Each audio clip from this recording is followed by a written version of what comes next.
Hello viewers, আশা করি সকলে ভালো আছেন। আজকের রান্না লাল শাকের চচ্চড়ি। একবার এইভাবে বানিয়ে দেখুন, অপূর্ব লাগে খেতে।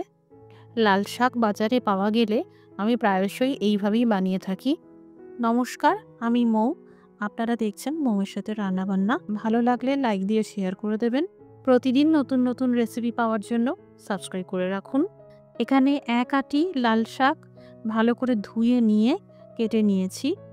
আর এরই সাথে নিয়েছি এক ফালি কুমড়ো, দুটো পেঁয়াজ আর দুটো আলু নিয়েছি। কিন্তু প্রথমে একটা আলু কেটে দেখব, যদি একটা আলুতেই হয়ে যায় তাহলে দুটো আলু লাগবে না। কুমড়োর খোসা ছাড়িয়ে নেব। লাল শাকের সাথে এই কুমড়ো আর আলু দিয়ে চচ্চড়ি খেতে বেশ ভালো লাগে। একবার এইভাবে অবশ্যই বানিয়ে দেখবেন।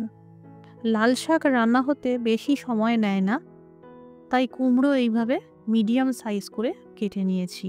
এইভাবে মিডিয়াম সাইজ করে কেটে নিলে সব থেকে ভালো। এতে কুমড়োর পিসগুলো বোঝাও যাবে আর শাকের মধ্যে ঘেটেও যাবে না। এবার আলুর খোসা ছাড়িয়ে নিচ্ছি। এই আলুটা বেশ বড় সাইজের আছে, তাই প্রথমে এই আলুটাকে কেটে নেব। এক আঁটি শাকের জন্য এই একটা আলু দিয়েই হয়ে যাবে, তাই আর একটা আলুর দরকার পড়ল না। সুতরাং এখানে টোটাল একটা আলুর ব্যবহারই হয়েছে। এবার কেটে নেব পেঁয়াজ। আমি এই লাল শাকের চচ্চড়িতে পেঁয়াজের ব্যবহার করে থাকি। এখানে পেঁয়াজটা আমি ঝিরিঝিরি করে কেটে নিচ্ছি। অনেকটা পেঁয়াজি বানানোর সময় যেভাবে আমরা কেটে নিয়ে থাকি ঠিক সেই রকমভাবেই কাটতে হবে।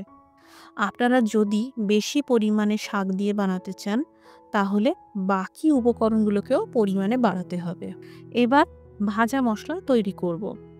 দিয়ে দিলাম 1 চামচ আস্ত জিরে, 1 চামচ আস্ত ধনে, 1 চামচ আস্ত মৌরি। মিডিয়াম আঁচে 2 থেকে 3 মিনিটের জন্য সেঁকে নিতে হবে। বেশ 1-2 মিনিট পর দেখবেন এই গোটা মশলার কালার চেঞ্জ হতে শুরু করেছে। তখনই বুঝবেন সেঁকা হয়ে গেছে।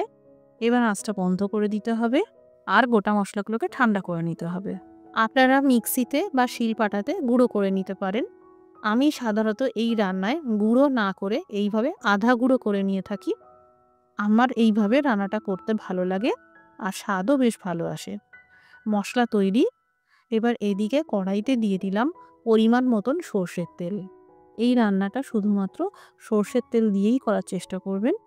প্রথমে আলুর পিসগুলোকে ভেজে নেব। আলুর পিসগুলো এই দেখুন বেশ বাদামি করে আর মুচমুচে করে ভেজে নিলাম। আলু ভাজা হয়ে গেল। এবার তেল থেকে তুলে নিচ্ছি। আলু ভাজার পর ওই একই তেলে ভেজে নেব কুমড়ো। কুমড়োগুলোকেও বেশ ভাজা ভাজা করে নিয়েছি। এই দেখুন তেল থেকে তুলে নিলাম। এবার অতিরিক্ত তেল সরিয়ে দিলাম। ফোড়নে ভেজে নেব 1 চামচ কালো জিরে আর 3 চামচ থেঁতো করা রসুন। এখানে আমি 8-10টা রসুনের কোয়াকে নোড়া দিয়ে থেঁতো করে নিয়েছিলাম। আপনারা রসুনের পেস্টও ব্যবহার করতে পারবেন। দিয়ে দিলাম 2টো কাঁচা লঙ্কা আর সেই সাথে কুচানো পেঁয়াজ। এই রান্নায় পেঁয়াজগুলো জাস্ট নরম হওয়া পর্যন্ত ভাজতে হবে। জোর আঁচে ফোড়ন সহ এই পেঁয়াজ কুচি বেশ 4 থেকে 5 মিনিট মতন ভেজে নিতে হবে। পেঁয়াজ কুচির কালারটা চেঞ্জ হতে শুরু করেছে। এই পর্যায়ে দিয়ে দিতে হবে এই কুচানো লাল শাক। লাল শাক দেওয়ার সঙ্গে সঙ্গেই স্বাদমতো সন্ধক লবণটাও দিয়ে দিলাম। এবার বেশ জোর আঁচ করে 5 মিনিট ধরে এই শাক ভেজে নিতে হবে। শাক ভাজার পর দেখুন শাকের মধ্যে যে জল ছিল সেটা বেরোতে শুরু করেছে। এই রকম পর্যায়ে দিয়ে দিলাম ভাজা আলু আর ভাজা কুমড়ো। আবারও 3 থেকে 4 মিনিটের জন্য সবজির সাথে এই শাক ভেজে নেব। বেশ 5 থেকে 7 মিনিট মতন ভেজে নিলে ভালো। এতে শাকের মধ্যে থাকা জল দিয়েই সবজি অনেকটা সিদ্ধ হয়ে যায়। সাধারণত এই টেকনিকে চচ্চড়িটা বানালে স্বাদটাও কিন্তু খুব ভালো হয়। চচ্চড়ি যাতে তলা থেকে লেগে না যায় বা পুড়ে না যায় তার জন্যই 1 কাপ জল দিয়ে দিলাম। এই রান্নায় ন্যূনতম জলের ব্যবহার করতে হবে যাতে চচ্চড়ি পুড়ে না যায়। খুব বেশি জল দেওয়া যাবে না, কারণ অলরেডি লাল শাকের মধ্যে জল রয়েছে। কম আঁচে ঢেকে রান্না করে নেব। মোটামুটি 5 থেকে 7 মিনিট সময় লাগলো। শাক সহ সবজি সিদ্ধ হয়ে গেছে। এবার দিয়ে দিলাম ভাজা মশলা 2 চামচ মতন, যেটা তৈরি করলাম। ভালো করে মিশিয়ে নিলাম। এবার দিয়ে দিলাম 1 চামচ মতন চিনি। যে কোনো শাক রান্নাতেই শেষে সামান্য মিষ্টি দিলে খেতে খুবই ভালো লাগে। তৈরি হয়ে গেল লাল শাকের চচ্চড়ি।